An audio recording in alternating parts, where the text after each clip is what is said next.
Hello, what's up? What's up? Hey, everybody. Decided to go live here to do a quick YouTube show. Wanted to catch up with everybody, and it's been a while. It has been a while. So I'm going to just share this really quick that we're going live. What's up, everybody? Definitely drop your questions in chat. I will answer them here. Where is our YouTube page? All right.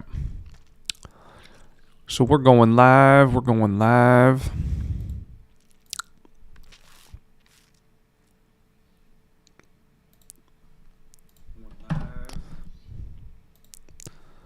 up, everybody?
All right, let's get some tunes up.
What's up, guys?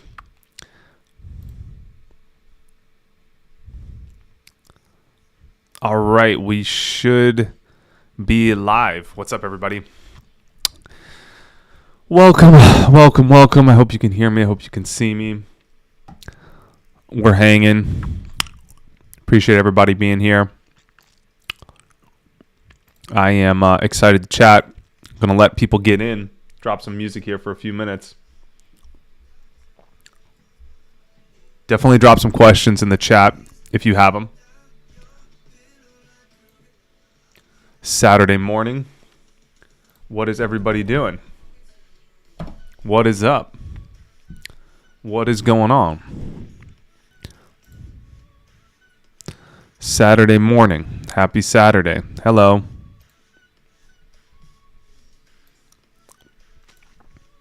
You know, it'd be fun.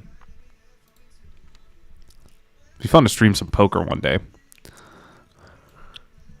That'd be cool. You know, it'd be cool.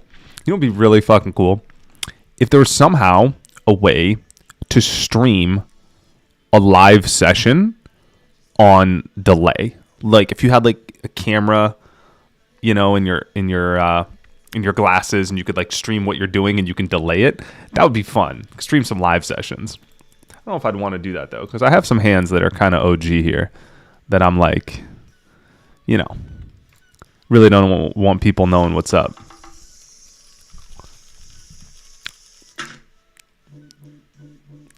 Really don't want people knowing what's up. But, you know, it'll be fun.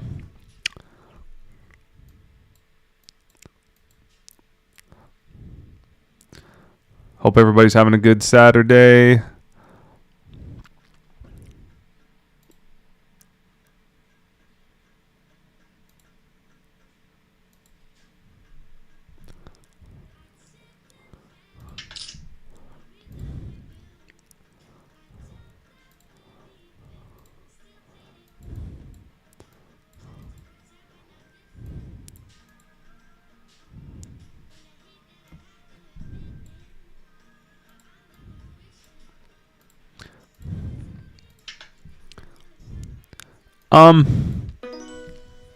What's up, guys? Thinking of doing something. Probably not.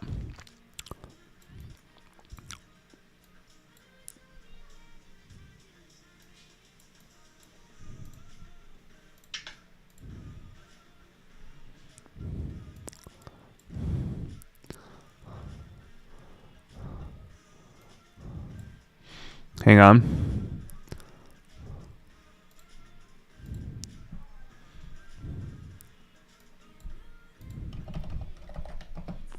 All right, what's up, everybody? Biggest single cash game losing session. Well,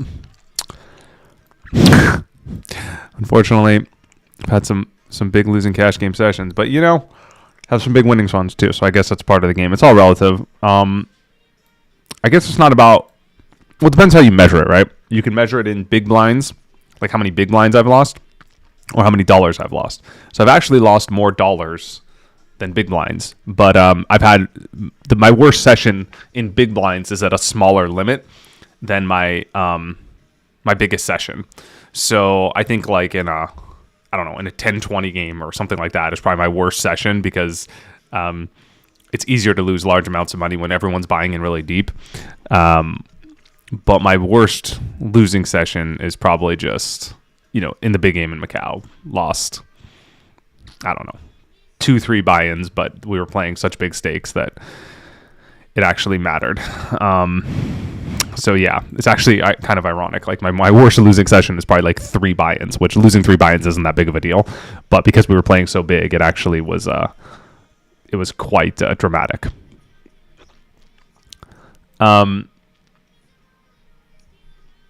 Yeah, so let's see. Get a few more questions in here.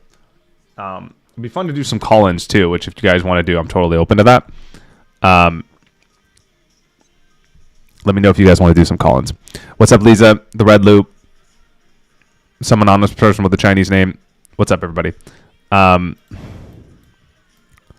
Let's see. Okay, got another question. Can you tell me how to play 3-bet pot with monster hand and deep stack cash game? Well, it's usually a good hand to have a monster hand and a deep stack cash game and a 3-bet pot. So if you have that, great. I would suggest 3-betting pretty big. I think one of the problems that people do is they 3-bet too small. So they 3-bet like, you know, let's say blinds are 5-10, someone opens to 30, and you 3-bet to like 90. When you're out of position, you want to 3-bet a lot bigger because you want to cut down on their implied odds. So don't be 3-betting to 90, make it like 125 and really challenge them to call. in position. That's a good starting strategy. And then, it's hard to answer these generic questions. Hard to answer specific questions with a generic answer, just because like poker is so situational that every situation is very unique. So you can't really just say like, what is the best way to play this one hand in this one spot. A few announcements today, guys. First, I started a new crypto YouTube channel for anyone that wants to learn about crypto, Bitcoin, finance, and the like. So I'm going to drop a link here. Please subscribe and support.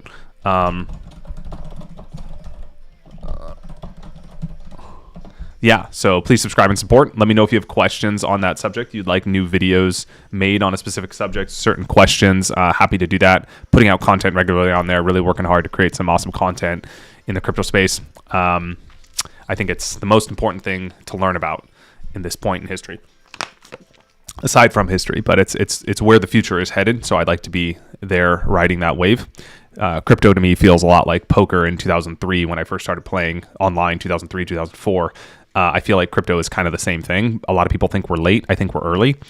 It's about to eat the whole world, and it's really exciting to see where things are going. So, yes, I have my helium miner on the way. That'll come soon. I'm going to mine helium. Hang on. Actually, something else to show you too. So yeah, I'll be mining helium. I have 2 helium mines coming. The math is just pretty basic to mine helium. It's very profitable. Helium is a decentralized internet service provider. So basically provides internet for people using a little tiny mine. And with that mine, you can set up an internet connection and other people can access that internet connection. So it's creating a decentralized internet.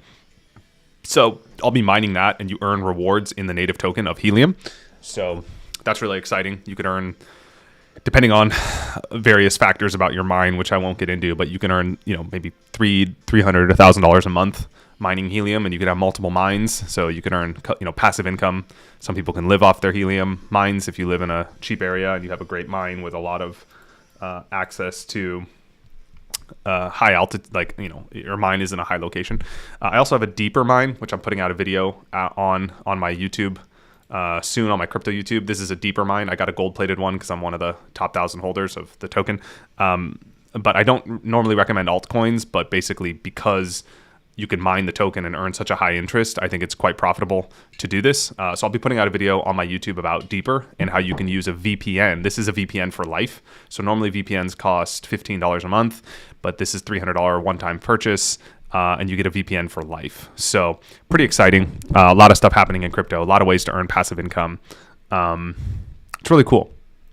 So definitely check out the YouTube. I'll be putting out more content on there. The second announcement is if you... Hold on.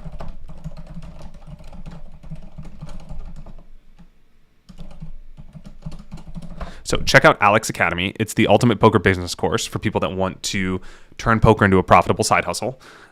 If your goal is to make a couple thousand a month playing poker, live or online, I put together the ultimate business course to help you do that. Walks you through bankroll management, the mental game, the psychology, tilt control, discipline, focus, how to study like the pros. I saw a question here about studying using solvers, and as well as how to play, like how to hand read better, the poker math, game theory, everything you need to know about poker.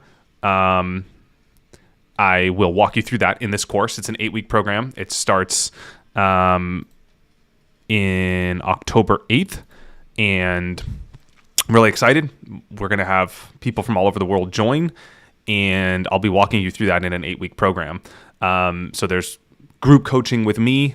There are modules that come out multiple times a week. There's a community you can plug into where you could ask questions to me and a conscious poker coach, get feedback on your game. Super exciting stuff. And so check out alex.academy for that. You can join, and look forward to having you there. If you have questions, you could reach out to us through the contact form on that site as well. Third, I've been playing quite a bit of poker lately. I've been playing live. If you've been following my Instagram stories, you should follow me on Instagram. Let me throw that in here. I'm just at Alec Torelli, but I'm going to put my Instagram here. I'm posting daily not every day, but stories on a regular basis of me playing it locally at the casino. I post my hand histories, the most interesting hands I play, and latest strategies as well. So check that out if you want daily feedback from me about stories. And yeah, thank you guys. Thanks for your support. What's up? I see a lot of new people here. Dwayne, Vega, Axel, Lisa, TLE. What's up, everybody? So I'll take some questions. If you want, we could do a call-in. Just type to me. Let me know if you want to call in. I'll drop you my number. You can call in on the show. We can have a chat. I'll take calls on a first-come, first-served basis. So let's do that here. Let me find... Where's the live stream? Sorry, guys. Yeah, here. We could take call-ins. I hope it works with the audio. We'll try. I hope my music's not too loud. Let me know. So yeah, if you want to call in, ask a question, that's fine. I'll prioritize people that come on the show. Obviously, that'll be a little bit more dynamic, a little bit more fun. So yeah, let me scroll up. I see there's quite a few questions here. So, okay. I don't hear you ever mention solvers in your videos. Do you use solvers? Yes.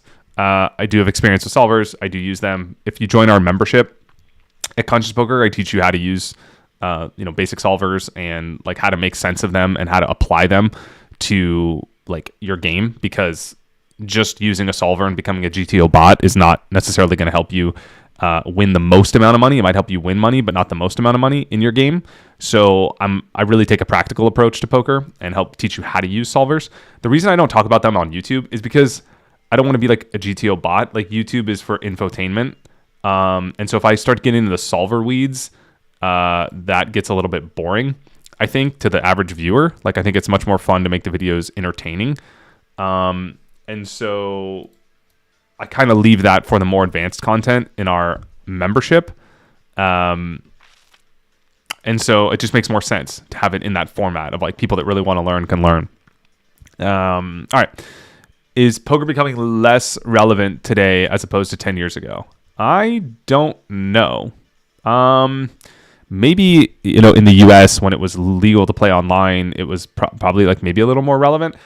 But I think it's becoming more like niche in the sense that you're seeing things move away from like mainstream television to a dedicated poker channel like Poker Go, right? So that's where the poker's being streamed. And so I think what you're going to see in the future is you're going to see the equivalent of Poker Go for every niche. So you might still have mainstream television, but what you're going to have is you're going to have much more niche specific viewership and much more niche specific content, where there's going to be a poker channel, there's going to be a bowling channel, there's going to be a fencing channel, there's going to be a channel for every sport or a video game channel, and people are going to watch specific channels for things that they actually want. And so you're going to see things moving to smaller niches over time, and you're seeing that in poker, where like Poker Go is becoming the place where it's like only poker content, so it seems like it's smaller, but then again, the people that are there are like hardcore poker advocates. Obviously, legalization in the US would help poker, so hopefully that happens. But we'll see. Let's see. We'll see. All right, take a few more questions here.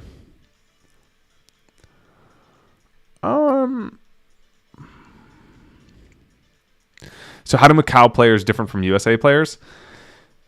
Every like poker environment has its own sort of nuance and collective kind of psychology of how the game is played. So I remember when I started playing online poker in like 2003, that a check min raise, if someone checked and then they min raised you, it was a set. So that started to become the play that people made with a set. And I actually got used to that. And I actually got used to like seeing these plays, and that was like the way that the game was played, and that was the line that people took with a set. So my point is that the game evolves, and there's these like pockets of players that all sort of conform to the way the game is played. And when you see the game being played in a certain way, other players play that way as well. And so Macau has its own unique sort of style where I think the games are more aggressive. Players have it less often. It's not as tight of a game.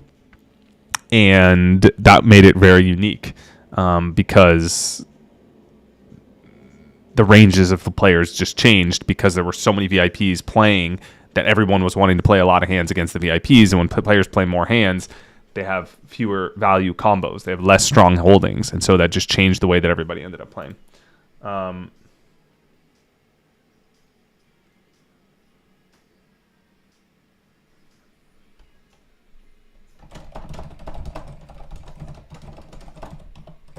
Hang on.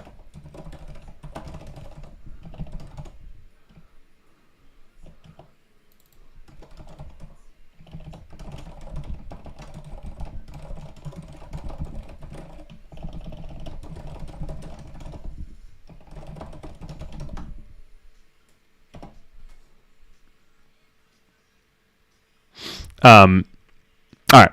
So, congrats, Royal Flush. Came out 6th in a field of 1,000 players on a World Poker Tour Diamond. It's congrats and condolences. I know it's exciting but frustrating. The best player in the world. Definitely not, but thank you for that. Appreciate it. Do I play versus Brad Owen? Never. I've never played versus Brad. Steve, welcome to the channel. Appreciate you being here. That's cool you're from India, Jal. I just spoke to a group of poker players in Nepal. I gave a keynote, so that was fun. Hang on.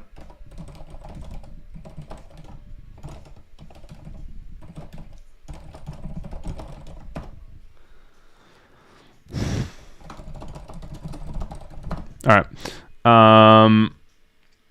What should be the ideal stakes for me to turn professional in India? That's a really good question. It really depends on how much money you need to survive. So in Alec's Academy, I teach you how to build a poker business plan that helps you achieve your goals. Your goals are different than my goals, different than someone else's goals. So I don't know what your goals are. I don't know how much you need to survive. I don't know what your bankroll is. I don't know what your win rate is. I don't know what stakes you have access to.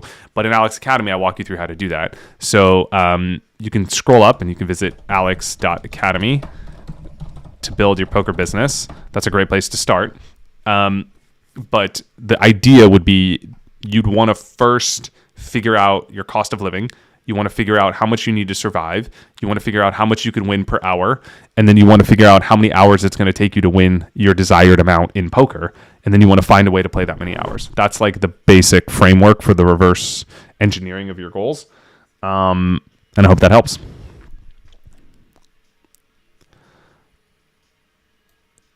Dwayne Hampton, I'm retired, 64, bucket list, looking to play the WSOP senior event. I'm looking for a prep course.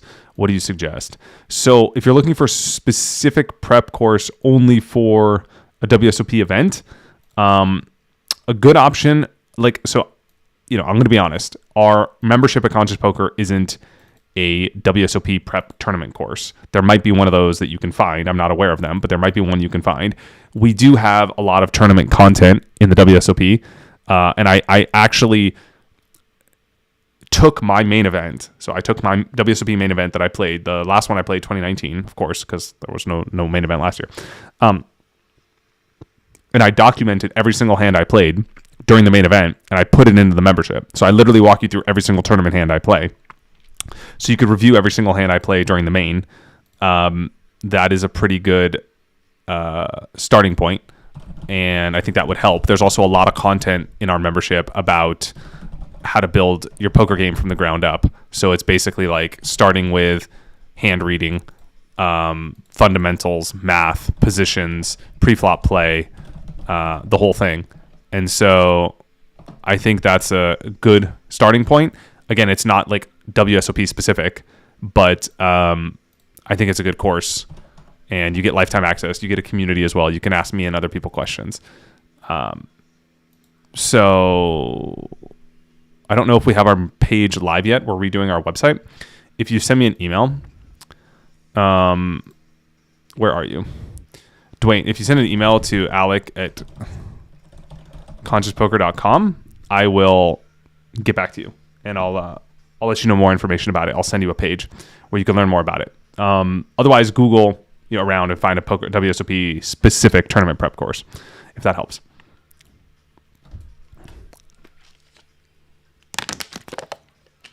Thanks, Mr. Fishing. Appreciate that. You said you learned a lot from me. I really appreciate that.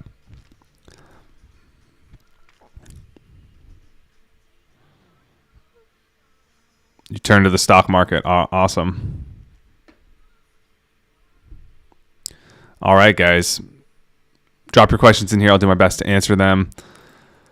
What else is going on? Yes, I've been playing quite a bit of live poker lately. I'm 7 for 7.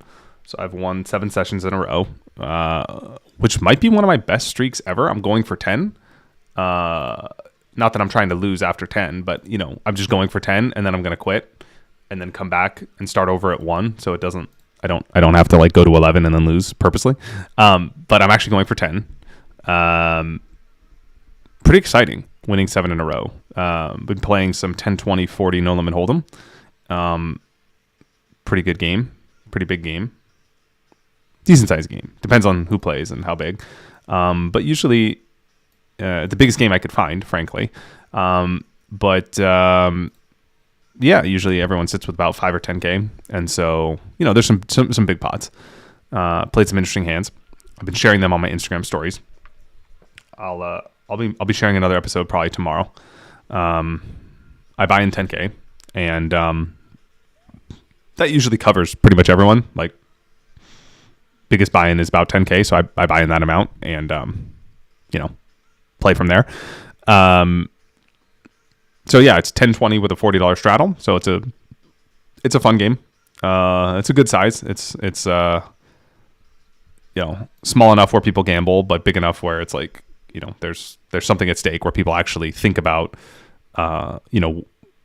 how much you're betting, and they think about whether they want to call a bet. They're not just calling $20 because it's $20 and they're gambling with any 2 cards. So you could actually put people on hands, and you can think about ranges, and you can make moves, and you can make plays. You could represent hands because people are playing with an amount of money that they actually respect the size of the game.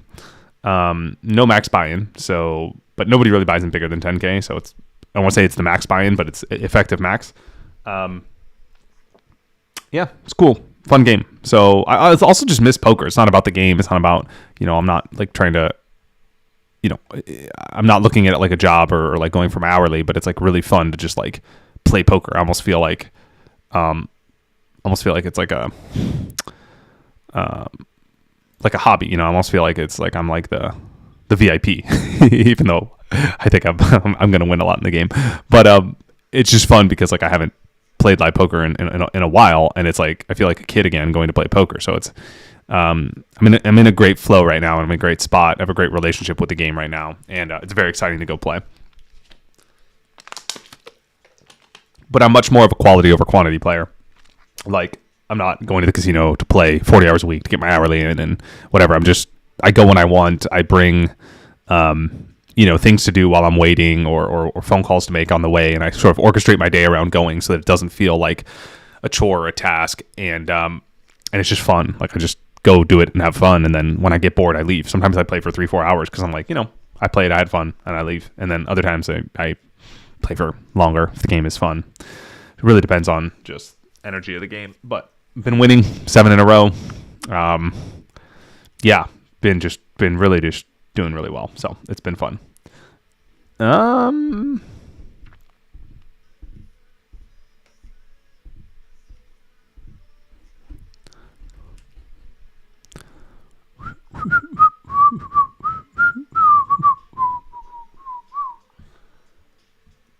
Good luck in Vegas, Robert. That's awesome. You're going to Vegas next week. That'll be fun. Good luck out there. I might go to Vegas too. We'll see. I haven't been to Vegas in a while.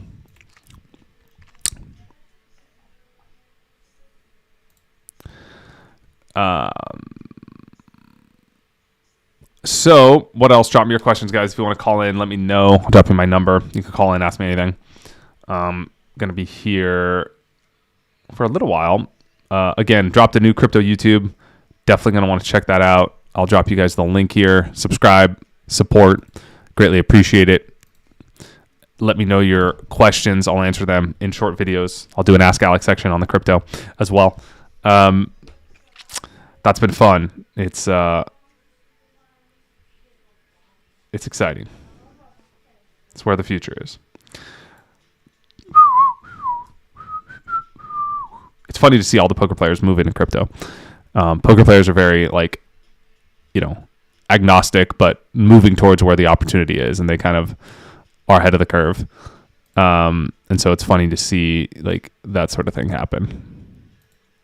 But they go hand in hand. It's almost like can't be in one industry without being in the other. But I'm really passionate about it. I believe it's the future. I believe it's going to do a lot of good things in the world. So follow the channel. My goal is to make crypto finance, Bitcoin, simple to understand in plain English in a way that everyone could get, everyone could understand.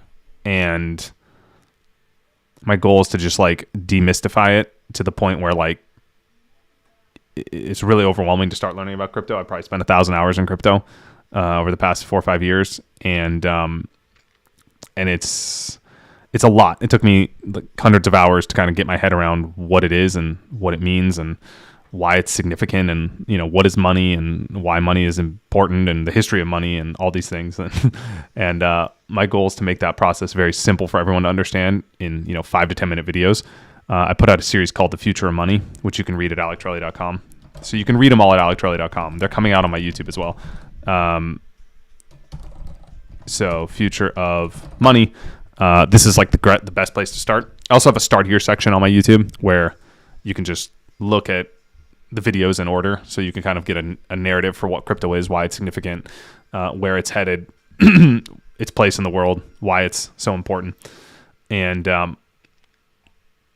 share it with your friends if they want to learn about crypto. I'd greatly appreciate it. I think it's really going to help onboard people to the industry.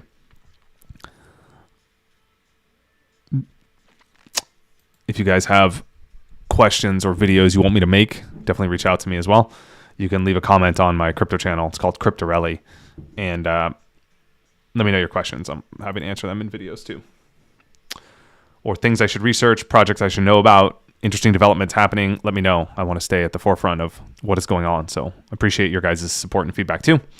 Definitely looking to that. No plans to come to Tampa. Maybe. I might be taking a road trip at the start of the new year, the turn of the year, during the holidays, let's say. And I'm driving east. I don't know how far. I don't know if I'll get to Florida, but we'll see. We'll see. If I come to Tampa, you'll see me on social media. We'll connect. What else is new, guys? So I've been playing poker, launching Alex Academy. That starts October 10th for those who want to build a poker business. Really excited about that. It's going to be an awesome cohort. New crypto YouTube.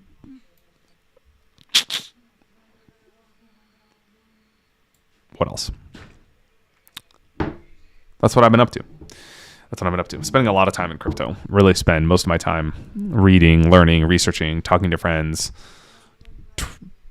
I'm not necessarily trading. I don't trade that much. I make a few trades, but mostly just buy and hold. But trading is fun to speculate, although I wouldn't recommend anyone do it. I would tell everyone specifically never to trade. But even though I do. But I do it rarely. Obviously, every year in crypto has its own framework and major interest. So ICOs were big in 2017, 2018. DeFi came along last summer. NFTs this year. So, I've been following those curves and ahead of some of them, behind on others, but ironically caught NFTs early. I started talking about them in early 2020. I actually started trading crypto kitties just for fun in 2018. So I was actually in, the first ones. Somehow I didn't buy a Chrome Squiggly, which was genius of me. I could have made a couple hundred ETH, but missed the Chrome Squiggly. But yeah, I've been staying on top of what's going on. That's been a lot of fun. Have I played poker in Texas? I actually went to SMU in Dallas, Texas. So I played in local games in Dallas, maybe 10, 15 years ago. I haven't been to Texas recently to play like in Austin or on the live stream games or anything like that. But I have played poker in Texas. So yeah, maybe I'll get out there on this road trip if I get to Texas. I will. I got invited to play in one of the streamed games in Texas. Someone reached out to me. I think it was in Austin, one of the streamed games. I just don't have plans to go to Austin. So, but if I'm there, sure, I'll hop on the stream game, say hey to you guys, show you my whole cards, take some people for a ride, and maybe make a video about it, and then meet up with some of you guys. That'll be fun. So I hope to be out there. Austin's blowing up. You already missed Austin. Austin's like Solana. It's like you already missed it. Not that it won't grow from here, but it's not like you're not early.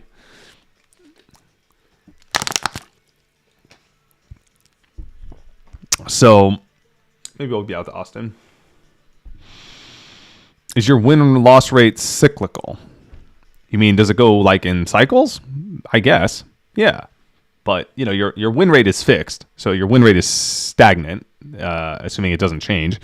And that win rate is not realized necessarily linearly, right? So you don't, just because you're winning, let's say you win $10 an hour. Just because you win $10 an hour doesn't mean you win $10 every hour. Some hours you win $100, some hours you lose $30, and then it averages out to $10 an hour.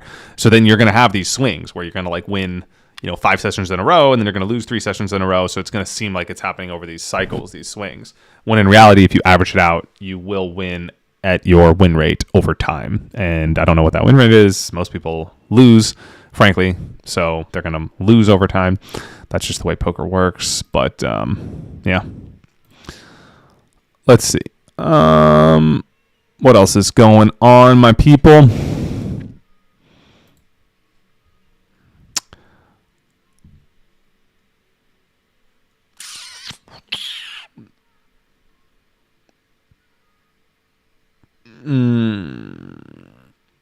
Yeah, feel free to drop me a few more questions. I'm probably going to a farmer's market early today, so I'm going to take off in a bit. But I want to do these more often. I always say that, and I never do. And I'm really bad about like planning this sort of stuff because like I like being very flexible with my schedule. I don't like having a lot of commitments. So it's like for me to plan one of these on like, hey, I'm going to do this next Saturday and I'm going to send an email to my list and then put it on social media and market it for a week. It's like by the time I do all that, I like lose the desire to do one of these because it's like more work than it is enjoyable. I just want to sit down on my computer, click a button and say hi to my audience when I want. I mean, maybe that's a little selfish, but like at the same time, I don't want things to feel like work. So I don't do my best job at doing these streams, largely because of the logistics involved to do them. But maybe I'll do more impromptu ones. But I'm gonna go live on my crypto YouTube. I have a special guest coming on my crypto YouTube. I did a talk with a friend of mine about Hex. Which I'm not an owner of Hex at all, so I'm not shilling Hex, but I did a talk with a friend of mine about the coin, and I'm having an interview with the founder, Richard Hart, who's coming on the show. We're trying to coordinate. I was just texting him right now on Telegram. We're trying to coordinate.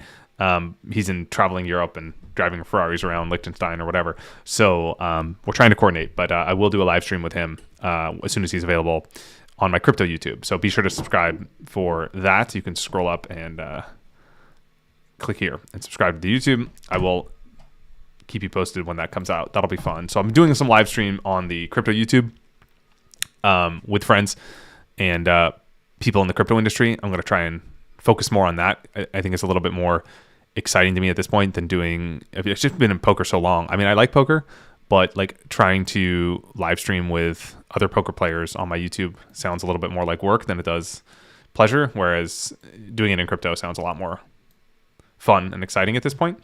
I I guess I've been in crypto a little while, but it's only been 4 years. So also things are changing so fast and things are growing every day at an exponential rate. So it's like I spend probably 20 to 30 hours a week on crypto, and I feel like I'm behind every single week. Like there's more things in my inbox and on my threads that I want to read on Twitter than I could keep up with. And that is constantly happening. So like no matter how much time I spend, things are growing faster than I could keep up with. So I'll probably do more crypto live streams and spend more time on that channel, hopefully in the future, but we'll see. If you considered a mainstream career, what would it be? I would be involved in a company that had a very asymmetric upside. And what I mean by that is they can make a huge like change or impact in the world. So I would strive for something that is incredibly challenging and potential and rewarding, obviously in terms of impact, but impact is also financial. So it would have a lot of rewards in that way. I would try and do something, great, like, something that the world needs, like solve energy, cure cancer, like cure end aging. I would try and do something that like is really important and significant in the world and can impact millions of lives. If I was going to be in a career, it would be a strategic advisor or, CEO of a company that did that would be fun. That would probably be the only way I would consider taking a job in that, in a mainstream career. Would you consider making content like Brado and vlogging your cash game sessions? You're not allowed to vlog where I play. So I've thought about it, but it also takes away from my playing. And it becomes a little bit like work in the sense that like it's a lot of effort to make these vlogs. I've considered it. I kind of wish I did for these last 7 sessions because I literally absolutely crushed it. So it's not a brag. It's just, sometimes you just run good and sometimes you just win, right? That's poker. So I've just been on that wave and I've just been crushing. I wish I had because it would have done well. I guess it just depends. Like if I'm going to play more poker and I could have an easy way to vlog it, sure. I'd kind of have to set it up with my team, my editor, and the whole thing. I've thought about it. I might do that if I continue to play more live poker. I feel like this is like a one-time phase where I'm playing for this month because I'm kind of going through. I'm in between one project and another, and I have some free time to play some poker. So we'll see.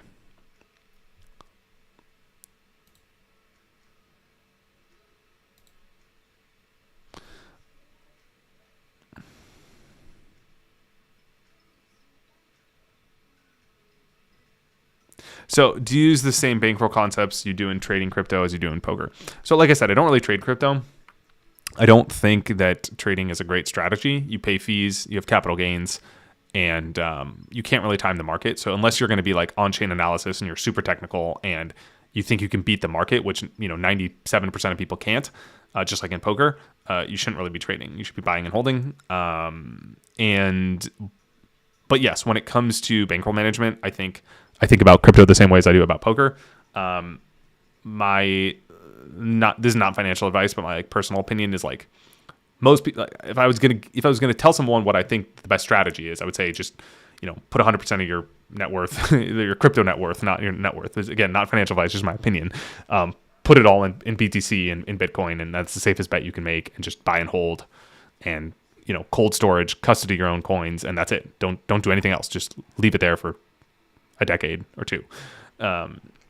But because I feel like I have an edge in certain spots of the market and I know a lot about the space, a lot about crypto, I'm taking some asymmetric bets on altcoins as speculations. I don't necessarily believe in the long-term value of all of them, but I believe the market is going to converge around these and pump them in the short term, and then I would trade those. So I'd basically be looking to gain alpha to gain more Bitcoin. So that's my goal. My goal is long term to store my wealth in Bitcoin and maybe a little bit in Ethereum, which I made a video on as it's becoming ultrasound money through the triple halvening, which is coming out with EIP 1559, the upgrade to Ethereum. I will drop a video about that here. You can learn a little bit more about my investment thesis when it comes to Ethereum and why I think, maybe for the first time ever, holding another asset aside from Bitcoin might make some sense as a long-term hold, not as a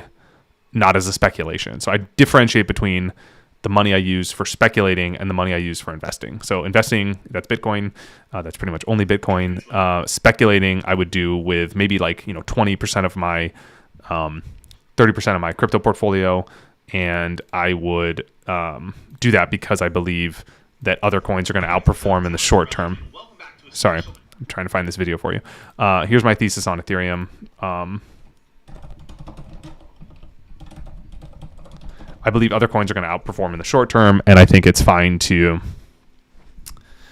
basically buy these and hold them for 6 months and then trade them when they outperform to move back into Bitcoin to have more Bitcoin. Again, the goal is to have more Bitcoin. Bitcoin's a store of value. Everything else is pretty much speculation. I think they're going to lose value over time to Bitcoin and Ethereum perhaps. So buying into something like Matic, I think I see that as pure speculation. I think it's already outperformed. It might outperform more in the future, but that would be my strategy on something like that. Again, not financial advice. Do your own research. Don't buy things you don't understand. Typically don't trade, and buy and hold for the long term is probably the safest strategy. Yep, NFTs. Yeah, I started getting into NFTs in 2020. Like I said, I started with CryptoKitties in 2018, and then fell out of favor for a couple of years. And then in early 2020, I started getting into NFTs and just buying art that I liked, but not day trading. Even though I think that's interesting, like day trading NFTs. But I'm really fascinated with why people converge around a certain NFT as a flex, and why they converge around a certain group of animals, right? They're all animal NFTs basically. So they're turtles, they're punks, they're apes, there's octopus, whatever, right? Lions, there's all these different types of animals. And basically people converge around a certain group of NFTs as being significant, as being a store of value, as being worth something, as being like a flex that they can show off, a social status symbol. So it's like, what fascinates me is, what is it about this community? What is differentiating about this NFT that makes it different than all the other NFTs that are, let's say the floor price of one NFT is 0.01 ETH. It's worth $150. Other ones are 5 ETH, 3 ETH. So why are some 3 ETH and one 0.01 ETH? It's not the artist. Most of the artists are anonymous. And the art, frankly, objectively, is not that great. It's like a little ugly little turtle, like a tiny turtle or whatever. It's not like unbelievably life-changing art. But there's a community behind it, and the community gives it value because they believe it has value, and therefore it's like this self-fulfilling prophecy. So it really fascinates me how to engineer that, and like why certain communities have value and others don't. And so I've been following a lot of these communities. I probably look at 10, 20 NFT projects a day that are coming out and dropping, and then go into the Discords, follow the Twitter, see what the community is saying so I could really understand it on a deep level. And then I produce a lot of content about it. On my YouTube, there's 2 or 3 videos about NFTs. I have more coming. One is about NFTs being a future asset class. NFTs are going to be a lot bigger than most people think. Most people think it's art. It's actually going to eat a lot of different industries. Gaming, I'm going to have a video about NFTs coming into gaming and play to earn games. So yeah, there's a lot coming in that space. How do you deal with downswings when you start doubting yourself? Well,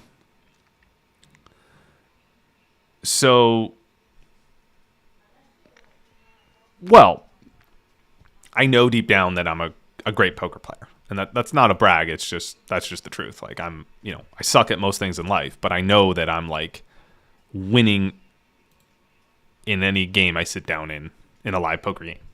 So I know that that's the truth, and I come back to that inner place of self-confidence when I lose.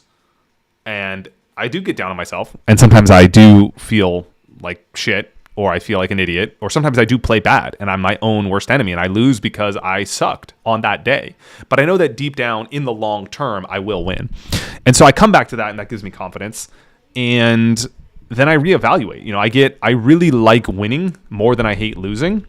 And so that really puts me in an advantage because I want to win so bad that I will like go through hoops to win while I'm losing, right? So I'll study, I'll review, I'll talk to friends, I'll figure out why I'm losing. And I'm like, very determined to stop while why I'm losing, when I'm losing. And that process, that work and stress and angst you have to go through while you're losing to get to the point where you can start winning again is a self-fulfilling